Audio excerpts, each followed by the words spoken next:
अपने ही चंचल मन को अपने ही चंचल मन को अपने ही बस में करके एकाग्रता, स्थिरता एवं स्वयं अपने आप में शांति का अनुभव करने की दृष्टि से साधना करते करते आज 978 दिन हो गए। तारीख 12 जुलाई सन 2024, दिन शुक्रवार, सायंकाल का समय।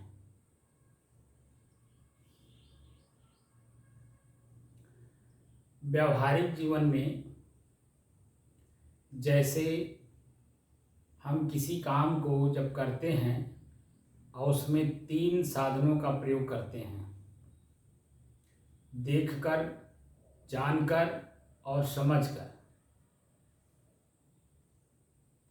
इन 3 साधनों का प्रयोग करके जब हम व्यवहारिक जीवन में कार्य करते हैं तो सफलता कितने देर में मिलती है, कैसे मिलती है और सफलता प्राप्त करने में जो व्यवधान आते हैं उस व्यवधान को दूर करने का अवसर प्राप्त होता है। और जब हमें सफलता मिलती है तो मेरा स्वयं का मन प्रसन्न होता है, हमारा शरीर के अंग, परिवार के लोग, पड़ोसी, गांव गढ़ी, टोला मोहल्ला, सभी लोग आपके उस सफलता का गुणगान गाते हैं।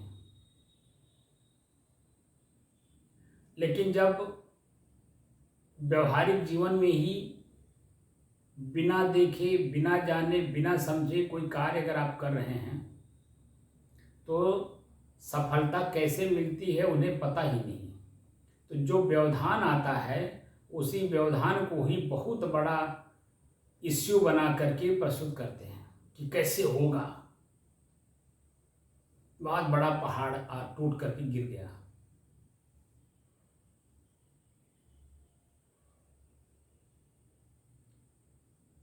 और अपने कार्य को वहीं रोक देते हैं और सफलता नहीं मिलती है, तो दुख ज्यों का त्यों ही बना रह जाता है। सेम वही कार्य हमें भीतर से भी करना है। मन को देखकर, जानकर, समझकर एकाग्र, स्थिर और शांत करना है।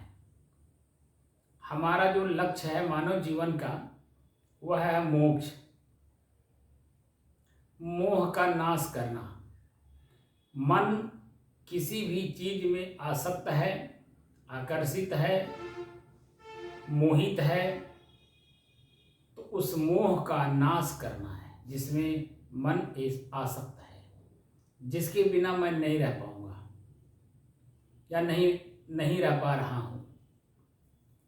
उन्हीं से पीछा छुड़ा करके अपने आप को स्वतंत्र, स्वबस, स्वच्छंद, निर्द्वंद स्वयं अपने मन को बनाना है।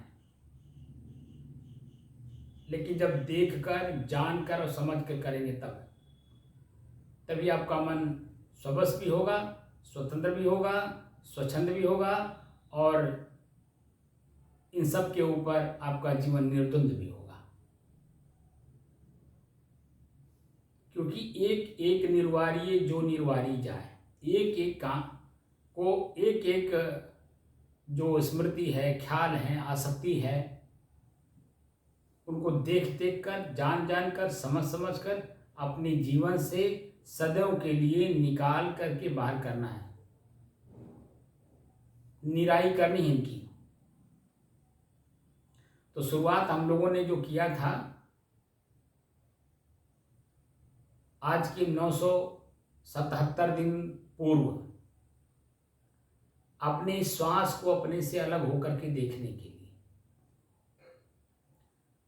हमारे अपने ही श्वास में क्या क्या दिखाई दे रहा है, क्या क्या अनुभव हो रहा है, इन सब चीज़ों का अनुभव हम लोग कर चुके हैं, लेकिन मस्तिष्क पकड़ा नहीं। मस्तिष्क क्यों नहीं पकड़ा? क्योंकि चंचल है। वो इतना कबाड़ अंदर भर लिया है कि कोई नई चीज उसमें प्रवेश नहीं कर पा रही।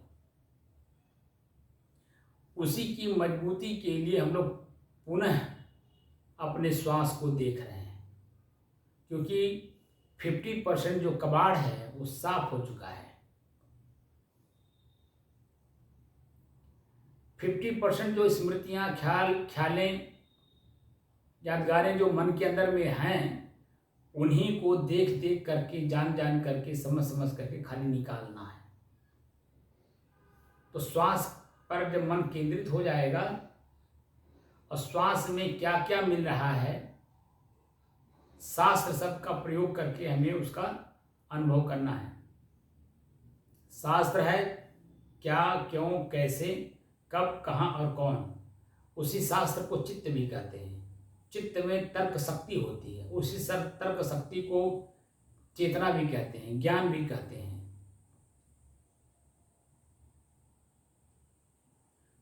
तो मेरे श्वास में क्या मिल रहा है? तो ठंड, गर्म, शीतल, सुगंध, दुर्गंध, सामान्य। कब मिल रहे हैं, कैसे मिल रहे हैं, कौन मिल रहा है, सुगंध आ रहा है कि दुर्गंध आ रहा है। मेरे अपने श्वास में शीतलता भी दिखाई देगा, ठंड भी दिखाई देगा,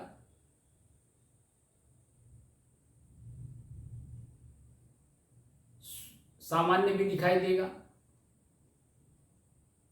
तो जो कुछ भी दिखाई दे रहा है उसे सिर्फ देखना अपने से अलग होकर के, और लगातार जब आप देखेंगे तो देखते देखते एक अवस्था ऐसी भी आ जाती है, वो देखने की दृष्टि अपने आप शांत हो जाती है और मैं अपने आप पे बिल्कुल स्थिर हो जाता हूँ।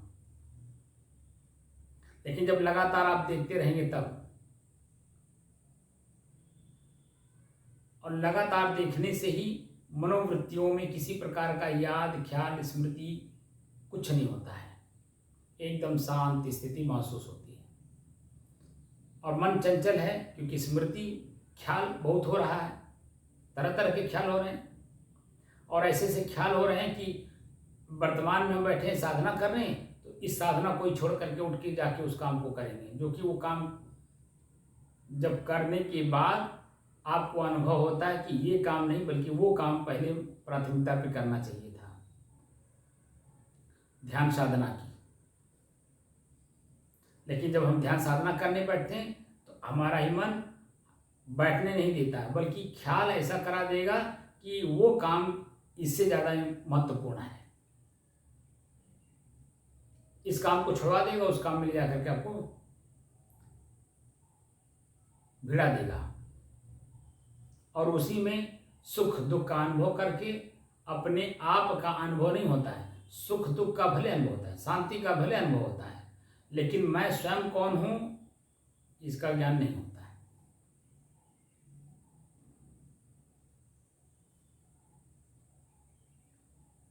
इसलिए मानव जीवन का सबसे बड़ा उद्देश्य है स्वयं को जानना। स्वयं की जानकारी तभी होती है जब मन एकाग्र होगा, स्थिर होगा और शांत होगा। उसी शांत मन से स्थिर होकर के हम अन्य चीज़ों पर जब चिंतन करते हैं, खोज करते हैं, तब पता चलता है कि वास्तविकता क्या है। क्योंकि जब तक मन चंचल रहेगा तब तक वास्तविकता की तरफ जाने नहीं देगा, क्योंकि ख्यालें बहुत कराएगा।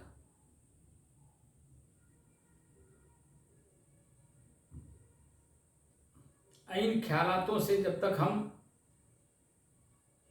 अपने मन को मुक्त नहीं करेंगे तब तक जो वास्तविक ज्ञान मुझे करना है, जानकारी प्राप्त करनी है, जो मन के अंदर में, हृदय के अंदर में अनादिकाल से वो प्रश्न बैठा हुआ है, आज से नहीं, अनादिकाल से, और उन प्रश्नों का उत्तर हमारे भीतर ही है, कहीं बाहर भी नहीं है।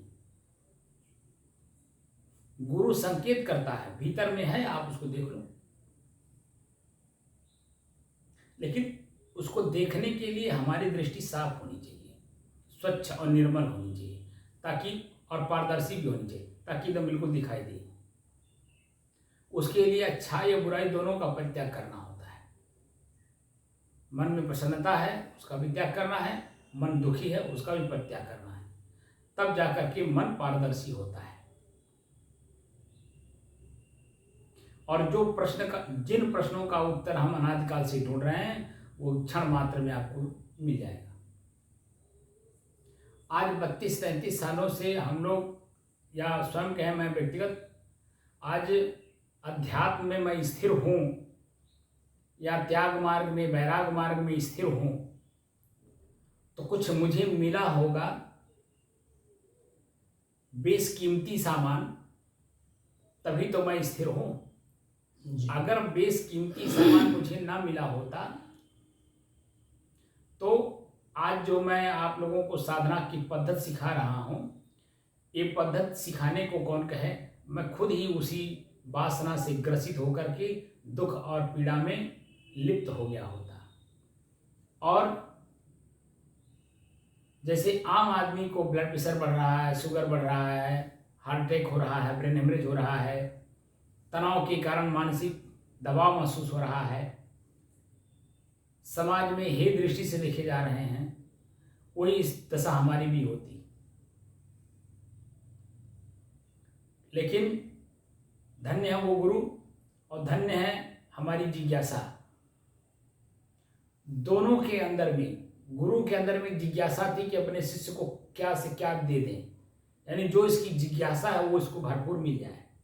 और मेरे अंदर में जिज्ञासा थी कि मैं गुरु से जो चीज़ें सीखने आया हूँ, जानने आया हूँ, समझने आया हूँ, प्राप्त होने आया हूँ, प्राप्त करने आया हूँ, उसे मैं प्राप्त कर लूँ। इसीलिए ठंडी गर्मी बरसात, भूख प्यास, मान अपमान, निंदा स्तुति, किसी की परवाह किए बिना मैं लगातार गुरु जी के सानिध्य में रह करके उस बेशकीमती वस्तु को प्राप्त करने की जिज्ञासा जो प्रकट किया था, और गुरु जी ने भी मुझे उसी चीज का अनुभव कराया जो मैं चाह रहा था कि स्वयं मैं कौन हूं।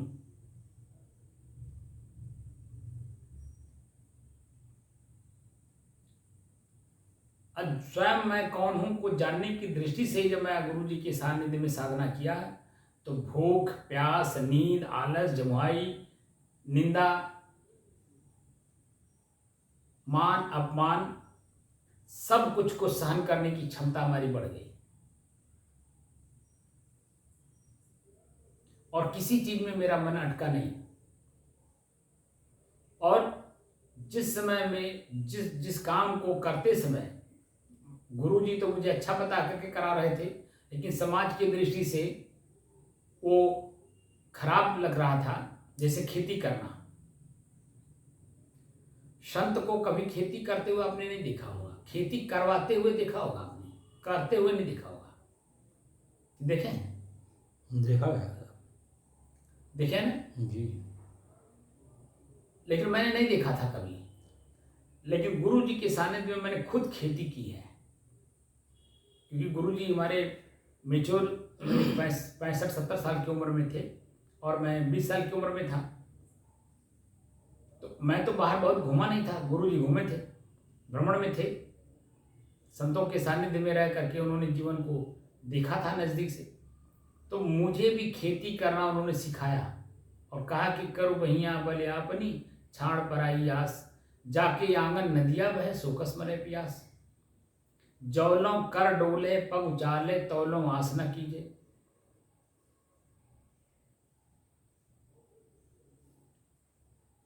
जब सब कुछ हमारे शरीर में तंदुरुस्त है और मैं इसका उपभोक्ता हूं, और इन्हीं की तंदुरुस्ती के लिए मुझे भोजन देना है, नींद देना है, सारा काम करना है, तो क्यों ना इसी का प्रयोग करके इसी को इसकी तंदुरुस्ती के लिए कुछ दिया जाए। तो वो जो 10 साल का अनुभव गुरु जी के सानिध्य का था, वह मेरे जीवन का अद्वितीय क्षण था। और वही मैं चाहता हूं कि आप लोग भी अपने मन की गति को पकड़िए, धीरे धीरे पकड़िए, लेकिन पकड़िए। जैसे पकड़ पाइए वैसे पकड़िए, लेकिन पकड़िए। लेकिन अगर मेरे सिस्टम में पकड़ लेंगे तो बहुत जल्दी पकड़ पाएंगे, लेकिन अपने मनमानी चलेंगे तो बहुत समय लग जाएगा। बस कुछ करना नहीं है, बस अपने से अलग अपने श्वास को देखना। श्वास मेरे से अलग है, जैसे कपड़ा हमारे शरीर पे होते हुए भी मेरे से अलग है, ऐसे मेरे शरीर में श्वास होते हुए भी श्वास मेरे से अलग है। क्योंकि शरीर मेरा है ना कि मैं शरीर हूं। जब शरीर मेरा है तो श्वास भी मेरा ही है ना, मैं तो हूं नहीं। तो मेरा है मतलब मेरे से अलग है, श्वास भी मेरे से अलग है। और जैसे श्वास अलग महसूस होना शुरू होगा और परिपक्व हो जाए, वैसे हमारी सारी इंद्रियां, आंख, नाक, कान, जीभ, यानी पूरा शरीर, पूरी बॉडी की क्रियाएं हमसे अलग हैं, मैं इनसे अलग हूं, एकदम स्पष्ट मालूम होगा। और जब तक प्रारब्ध आपका है तब तक आप शरीर में रहेंगे, लेकिन परिपक्व दशा में हर क्षण आपका मन अपने शरीर और शरीर की क्रियाओं पे स्थिर रहेगा, उसे देखता रहेगा कि मेरे शरीर में या मेरे मन में क्या उत्पन्न हो रहा है, और जो उत्पन्न हो रहा है ये मुझे या मेरे समाज को या परिवार को क्या देगा, सुख देगा, दुख देगा, हानि देगा, लाभ देगा। इन चीजों को जानने के बाद, और मैं इन सुख दुख से अलग हूं, शुद्ध हूं, शांत हूं, स्थिर हूं और एकरस हूं, इस बात की जानकारी होती कि मैं एक रस रहने वाला सदैव, जितना मैं पीछे से चला रहा हूं उससे कई गुना हम आगे भी रहेंगे।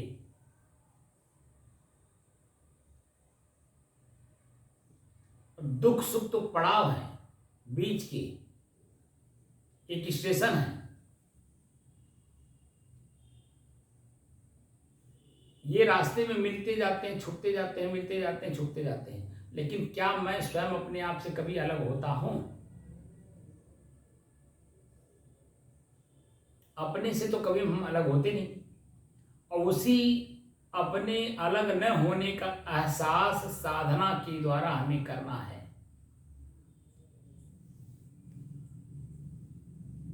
अब कितने दिन में हम कर लेंगे ये अपने ऊपर निर्भर करता है कि कितनी, जैसे बाहर का लक्ष्य पाने में जितना लगन आप दिखाते हैं, जितनी उत्सुकता दिखाते हैं, उतनी उत्सुकता और लगन के साथ वो आपको जल्दी से जल्दी मिल भी जाता है।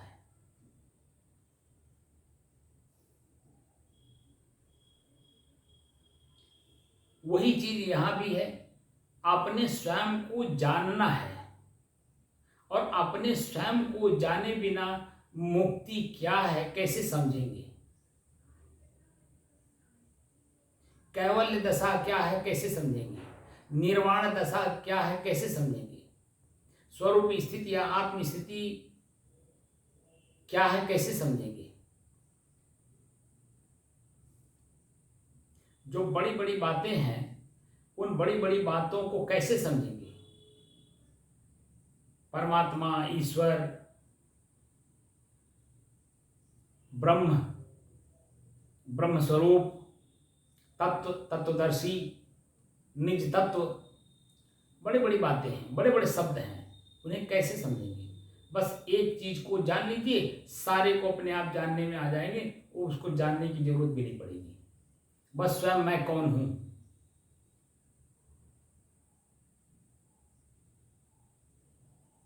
और मैं स्वयं कौन हूं, इसी को जानने की दृष्टि से हम लोग साधना कर रहे हैं। मेरा श्वास मेरे से अलग है तो उस अलग में समय समय से और भी कुछ चीजें मिली हुई हैं या मिल जाती हैं। तो जब कोई चीजें मिल जाती हैं अलग से, तो उस समय में मेरे श्वास में मुझे क्या अनुभव दिलाती है। जब शुद्ध सिर्फ हवा रहता है तो देखिए सामान्य अवस्था रहती है, लेकिन जब हवा में कुछ मिल जाता है तो जो मिला हुआ रहता है वही दिखाई देता है। शुद्ध हवा नहीं दिखाई देता है, हवा में जो मिला हुआ रहता है वो दिखाई देता है। और वो जो दिखाई देता है उसी में हमें महसूस होता है कि सुख दे रहा है, दुख दे रहा है, पीड़ा दे रहा है, कष्ट दे रहा है, आनंद दे रहा है, क्या दे रहा है उस समय से बताता है। अगर सुख मिल रहा है, आनंद मिल रहा है, उसको भोगने में लग जाते हैं। अगर कष्ट मिल रहा है तो भागने लगते हैं। दोनों स्थितियों में हमें स्थिर रहना है। ना सुगंध अनुभव होने पर सुगंध हमें लेना है, ना ही हमें दुर्गंध लेना है, और ना ही उठ के भागना है। दोनों स्थितियों में दोनों को परित्याग करके अपने आप को जानना है कि आखिर इन दोनों को जानने वाला कौन है। तो जैसे जैसे श्वास स्पष्ट हमसे अलग होता जाएगा, ऐसे श्वास में यानी हवा में जो कुछ मिलावट है वह भी अलग अलग दिखाई देता जाएगा। बस एक चीज को पहले अलग करिए, श्वास को। श्वास भी 5 तत्व में एक तत्व है जिसको वायु तत्व बोलते हैं, और उस वायु तत्व में अन्य 4 तत्व में मिले रहते हैं। वो समय समय से हमें दिखाई देते हैं। अग्नि का स्वरूप, जल का स्वरूप, आकाश तत्व का स्वरूप, मिट्टी का स्वरूप, उस समय समय से हमें अपना रूप दिखाते हैं, लेकिन हैं अलग। और जब समय समय से जो दिखता है उसे सिर्फ देखना है, दृष्टा भाव में, साक्षी भाव में, उसका उपभोग नहीं करना है। तो जैसे देखना शुरू करेंगे, थोड़े ही देर में अगर दुर्गंध आ रही है तो थोड़ी देर के बाद दुर्गंध भी सामान्य हो जाएगा।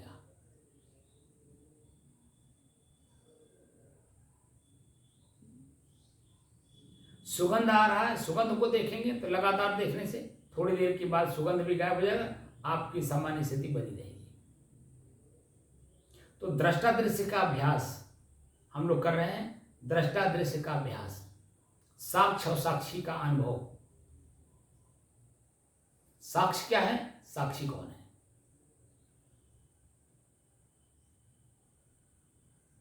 तो स्वयं मैं ही अपने आप को जानना है, स्वयं मैं को ही जानना है, और मैं के अलावा जितना कुछ है वो सब मेरे ही द्वारा निर्मित, इच्छा करके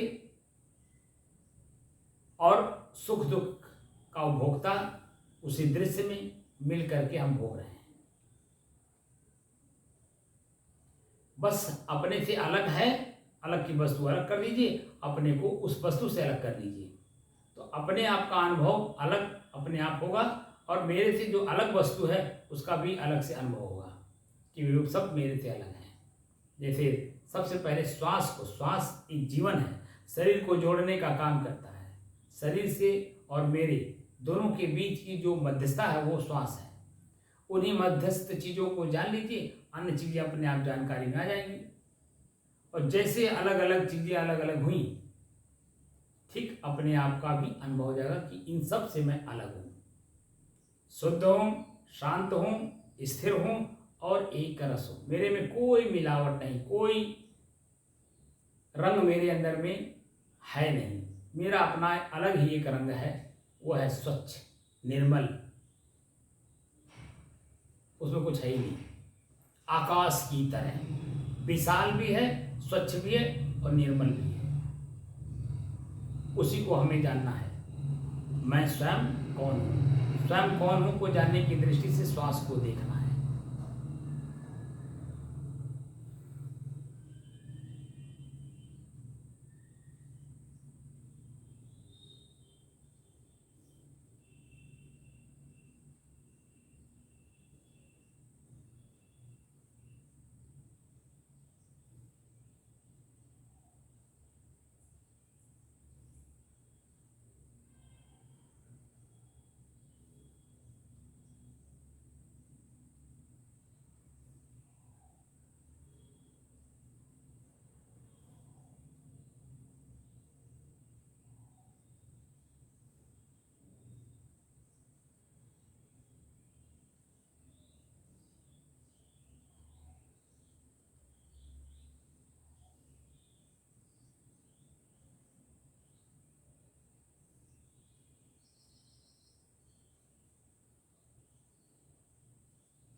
लगातार श्वास को देखने से देखने की दृष्टि भी छूट जाती है। अनुभव किए कि नहीं? जी हो जाता है। हो जाता है ना? जी, लेकिन आज आप ज़्यादा फिसला नहीं हूँ। हम्म? आज मन फिसला नहीं ज़्यादा। हाँ, वही जब देख के करेंगे ना जी तो फिसलेगा नहीं, बल्कि और मजबूत होगा। देखने की जो शक्ति हमारी है वो अलग अलग, उसको देख करके अपने आप में मजबूत होगा।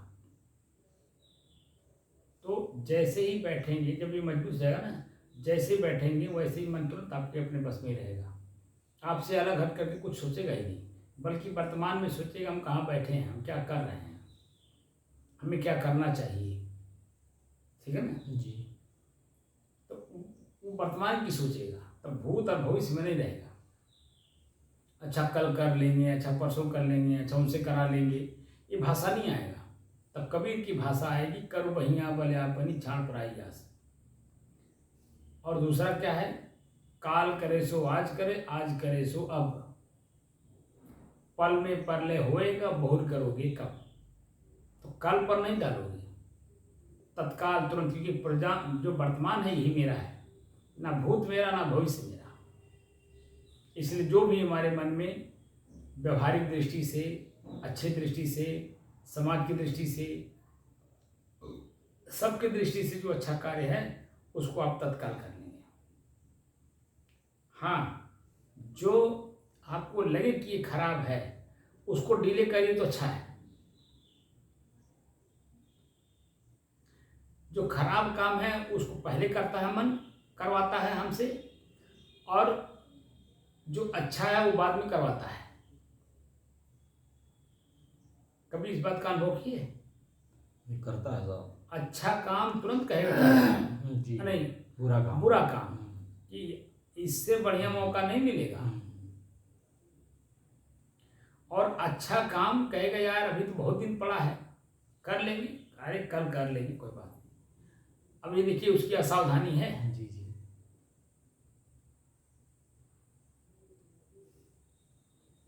जो कि समय एक एक पल जो जा रहा है जी वो सर। कितनी कीमती है। बिल्कुल नपचा रहा है। देखिए 7 बज गया, जी 2 घंटे बीत गए। जी अब 2 घंटे में हमने क्या देखा, क्या जाना, क्या समझा, अब वो 2 घंटा तो चला गया ना, जी और जानने में कुछ नहीं आया। लेकिन जब वर्तमान थे एक एक मिनट, तो अपने ही मन अपने बस में नहीं हो रहा था। अब 2 घंटा बीत गया, उठ के जाना, तब कहेगा अरे यार मैं तो सो रहा था, अरे मैं तो अचेत था, अरे मैं तो कुछ और सोच रहा था, अरे टाइम हो गया क्या, जाना है। तब व्याकुल होगा, बेचैन होगा, घबराएगा और भयभीत भी होगा कि देखो मैंने कोई काम किया नहीं, घर जा करके क्या जवाब दूंगा। तो अपना घर अपना ही अपने आप में है, तो मैं अपने आप में अपने आप को क्या जवाब दूंगा, आप बताइए।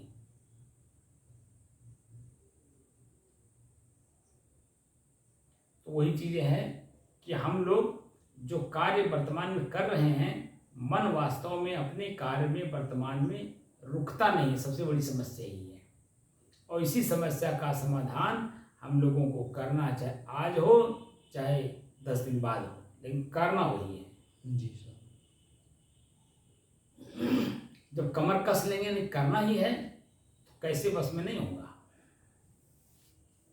लेकिन जब डिले करेंगे, असावधान रहेंगे, तब तो जीवन भर ही लोग करते रह जा रहे हैं और नहीं हो पा रहा, और अंत में शरीर को छोड़ करके चले जा रहे हैं। क्योंकि शरीर ही से, मानव शरीर से ही संभव है। मानव शरीर के अलावा इतर शरीरें कुछ नहीं कर सकती हैं। इसलिए मानव शरीर में हम लोग हैं, तो अपना जो काम है उस काम को सुचारू रूप से कर लें। संयोग अच्छा है, एक संत का सानिध्य मिला हुआ है, और संत के सानिध्य में जो साधना होती है वह परिपक्व होती है। भले थोड़ा सा कड़वा लगता है, बुरा लगता है अभ्यास करते समय, लेकिन कितनी कीमती काम आप कर रहे हैं, इससे बड़ा कीमती संसार में कोई काम है नहीं, जो अपने स्वयं को जानने की। और चीज़ें तो सभी लोग जना देते हैं, लेकिन स्वयं को तो वही जना पाएगा जो स्वयं को जाना होगा। और संत के अलावा किसी में हिम्मत नहीं जो स्वयं को जान सके, क्योंकि वो शरीर में लिप्त है, शरीर में ही आसक्त है, लिप्त भी है, आसक्त भी है, और इंद्रियों के विषयों में आकर्षित होकर के उसमें आसक्त भी है। इसलिए आम आदमी तो नहीं कर पाएगा, लेकिन संत स्वयं संत होगा भी उसी लेवल में जो उस कार्य को कर चुका होगा, वही संत भी होता है। संत नाम लिखना तो आसान बात है। आसाराम के जितने भी लोग भक्त थे ना, अनुयायी जी, वो भी अपने आप को संत लिखते हैं। अभी निरंकारी में जितने लोग हैं वो भी अपने नाम के आगे सब संत लिखते हैं, लेकिन उनसे परिभाषा पूछा जाए तो कहीं कुछ उन्हें पता ही नहीं है, और संत पद लिख दिए। इसलिए जो शब्द हैं उस शब्द पे पहले अपने आप को खरा उतारिए, तब दूसरे के सामने अपना प्रदर्शन करिए। और जब अपने आप को उस शब्द पे खरा न उतार पाइए तो जहाँ तक हैं उसी का ही प्रयोग करिए, उससे ऊपर का नहीं। तो आपकी मर्यादा समाज बनाए रखेगी, क्योंकि आपकी अपनी बनाए हुई मर्यादा में आप स्थिर हैं, इसलिए समाज भी आपकी मर्यादा बनाए रखेगी। समझ रहे हैं? तो जो साधना हम लोग कर रहे हैं, ये साधना वास्तव में संत के सानिध्य में ही संभव है, जो मैं स्वयं को जान सकूं। बिल्कुल सही साहब। और लोग तो शब्दों में, शब्द जालों में, किताबों में, अपने पंथ परंपरा के नीति नियमों में उलझा देंगे। देखिए, मैं लाना भूल गया, एक व्यक्ति का लेख मैंने पढ़ा, उसने बहुत बड़ी बात कही। संस्कार बाहर के हैं, स्वभाव मेरा स्वयं का है। तो संस्कारों का परित्याग कर दीजिए, आपका मुक्ति हो जाएगा। ना आप हिंदू का संस्कार रखिए, ना मुसलमान का, ना ईसाई का, ना यहूदी पारसी, किसी का संस्कार नहीं रखिए। संस्कार ही निकाल दीजिए, देखिए अपने आप में आप मुक्त हो जाएंगे। क्योंकि संस्कार जिस तरह से आप अपने में भरे हैं, उसी संस्कार की वजह से आप खुद ही पीड़ित हैं। सुबह वाले बेला में हम बता देंगे जी, संस्कारों से संस्कारित जो हम लोग हैं, जो सीख लिए हैं, वही सीखा हुआ बुद्धि ही हमारे लिए काल हुई है, बस उसे निकाल देना है।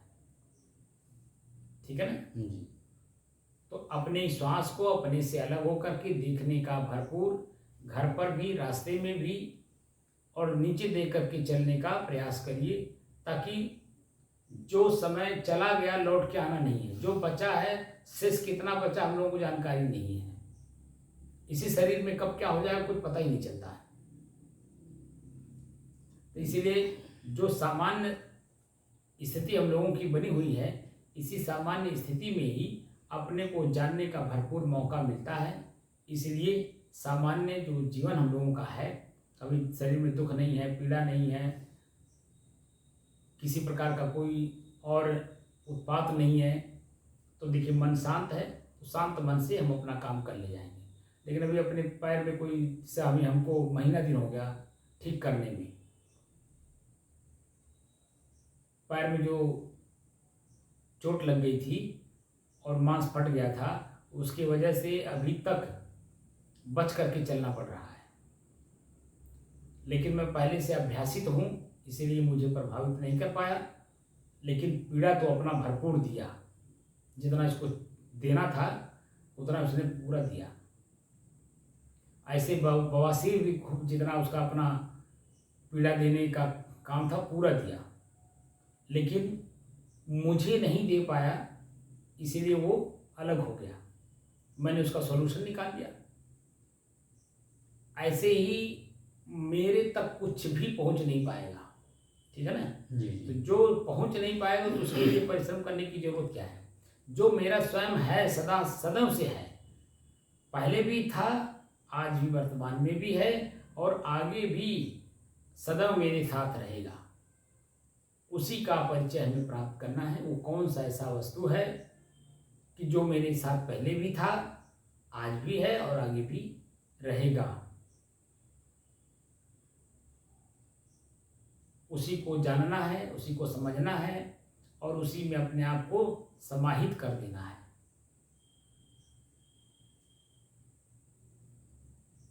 और अपने जीवन का जो वास्तविक स्वरूप है मोक्ष, उसे सामने साक्षात देख लेना है, जान लेना है और अपने जीवन अपने आप को मोक्ष में ले जाकर के स्थित कर देना है। मोह का नाश कर दीजिए, जो अवस्था बचेगी वो आपकी अपनी है। जिस किसी चीज में आपका मोह नहीं है, वहां से देखिए मन टूटा हुआ है और वर्तमान में भजन करने में लगाया हुआ है। लेकिन जहाँ आसक्त होगा उसका बार बार ख्याल, स्मृति, यादगार ला करके सामने खड़ा करता होगा। लेकिन जिसके बारे में आपको कहीं कोई आसक्ति नहीं है, तो देखिए वहाँ मन नहीं जाता है बार बार, है कि नहीं जी। तो अपनी श्वास को अपने से अलग होकर के देखिए, श्वास मेरा है, न कि मैं ही श्वास हूँ। और श्वास के माध्यम से जैसे अलग अलग करते जाएंगे श्वास को, वैसे मैं अपने आप से बचता जाऊंगा। श्वास में जो अन्य चीज़ें हैं वो अलग होती जाएंगी और मैं भी अलग होता जाऊंगा। और अपने आप को अलग कर लेना ही यही बहादुरी है। और अपनी बहादुरी, जिस काम में बहादुरी है उसी काम को करने में हम लोगों को आनंद आना चाहिए, न कि उसमें भय होना चाहिए। निर्भय होकर के इस काम को करिए कि मैं कुछ नहीं हूं, मैं जो शेष हूं वही हूं, बस और कुछ नहीं। साहिब साहिब साहिब।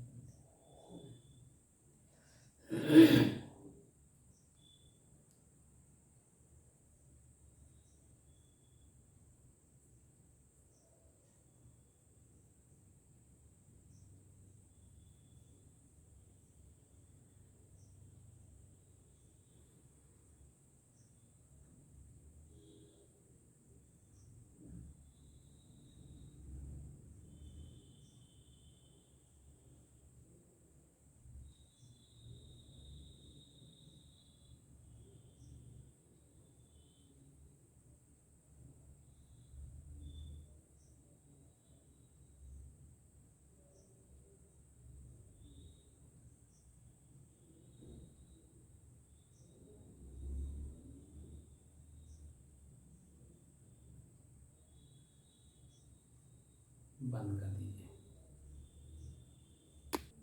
तो अब मन पकड़ में आ रहा है ना, चेतना में रह करके जितना ही चेतना में रहेंगे उतना ही मन पकड़ में जल्दी आएगा। और जो पहले की दृष्टि थी, आलस्य, निद्रा जब मुहाई आके घेर लेता था, वो नहीं आने पाएगा। और बहुत जल्दी, अब तो आपको ज़्यादा मेहनत भी नहीं करना है, ज़्यादा जानकारी भी हो गई, बहुत ज़्यादा जानकारी हो गई। कैवल्य दशा तक तो हमने जानकारी आपको दे दिया है, बशर्ते ये कि जो हाँ उसी को परिपक्व करना है। ठीक है, इसीलिए रिपीट करा रहे हैं, पुनरावृत्ति करा रहे हैं ताकि वो मजबूत हो जाए। ठीक है ना। साहिब बंदगी, साहिब बंदगी।